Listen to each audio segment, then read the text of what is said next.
नमस्कार दोस्तों, आपने कभी सुना होगा कि पुराने टाइम में कुछ लोग पारा यानी मर्क्यूरी निकलते थे। कहते थे कि इससे स्वास्थ्य सुधरता है, बॉडी में एनर्जी आती है। लेकिन क्या ये सच में पॉसिबल है या फिर ये एक डेंजरस मिथ था जो सालों से लोगों में फैल गया था। आज के वीडियो में हम जानेंगे पारा असल में क्या है, लोग इसे क्यों निकलते थे और साइंस इसके बारे में क्या कहता है। तो चलिए शुरू करते हैं। पारा, जिसे इंग्लिश में मर्क्यूरी कहा जाता है, एक लिक्विड मेटल है, यानी एक ऐसा धातु जो कमरे के नॉर्मल टेम्परेचर पर भी तरल रहता है। आपने इसे थर्मामीटर, पुराने बल्बों या कुछ बैटरियों में जरूर देखा होगा। लेकिन ये देखने में जितना दिलचस्प है उतना ही खतरनाक है, क्योंकि मर्क्यूरी एक टॉक्सिक हेवी मेटल है जो अगर शरीर में चला जाए तो धीरे धीरे उसे अंदर से नुकसान पहुंचाना शुरू कर देता है। अब सवाल आता है, जब ये इतना जहरीला है तो पुराने लोग इसे क्यों निगलते थे? असल में पुराने समय में लोगों का कहना था कि पारे में लाइफ एनर्जी होती है। कुछ मान्यताएं थी कि यह शरीर को ताकत देता है, बुढ़ापा रोकता है और बीमारियां दूर कर देता है। कई जगहों पर इसे देवी देवता की भस्म या अमृत धातु की तरह जाना जाता था। लोग मानते थे कि कुछ बूंदे निगलने से बॉडी में तुरंत जोश आता है, लेकिन असल में वो सिर्फ मेंटल इल्यूजन था, जिसे साइंस में ब्लैसोफोबिया इफेक्ट कहा जाता है। यानी जब दिमाग किसी चीज को असरदार मान लेता है तो शरीर भी उसे वैसा ही महसूस करने लगता है, भले ही रियलिटी में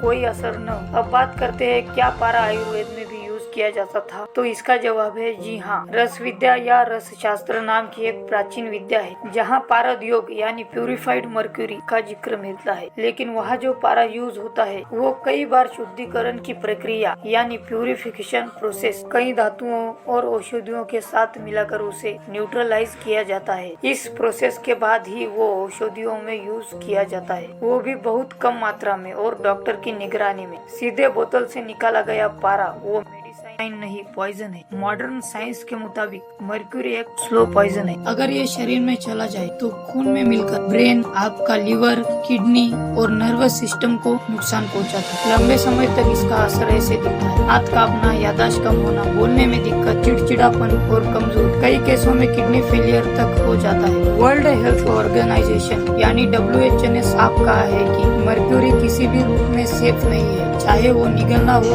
छूना हो या सांस के साथ अंदर जाना। अब आप सोचेंगे, अगर ये जहर है तो लोगों को क्यों अच्छा लगता था? असल में पारा थोड़ा ठंडा और भारी पदार्थ है। जब कोई इसे निगलता था तो शरीर को थोड़ी ठंडक या झुनझुनी महसूस होती, पर हकीकत में वो एक नर्वस रिएक्शन था, न कोई एनर्जी बूस्टर। और इसी गलतफहमी के कारण आज भी कई बूढ़े लोग पारा निगलने की गलती करते हैं। आज के टाइम में पारा इतना खतरनाक माना जाता है कि थर्मामीटर, बल्ब और बैटरियों में भी अब मर्क्यूरी फ्री टेक्नोलॉजी इस्तेमाल होती है। तो सोचिए, जो चीज उपकरणों से हटा दी गई है वो इंसान के शरीर में कैसे अच्छी हो सकती है। अगर किसी को अभी भी लगता है कि पारा फायदेमंद है तो ये पूरी तरह गलत है। इससे सिर्फ नुकसान होता है और कई बार ये नुकसान स्लो पॉइजन के रूप में सालों तक चलता रहता है। दोस्तों, पुरानी मान्यताएं अपनी जगह है, लेकिन हर चीज जो सुनी सुनाई है वो सही नहीं होती। हेल्थ से जुड़ी बातें हमेशा साइंस और डॉक्टर की सलाह पर ही मानिए। अगर आपको ये जानकारी यूजफुल लगी हो तो वीडियो को लाइक कीजिए, लोगों तक शेयर कीजिए और कमेंट में बताइए क्या आपने भी कभी अपने गांव में ये बात सुनी थी। धन्यवाद।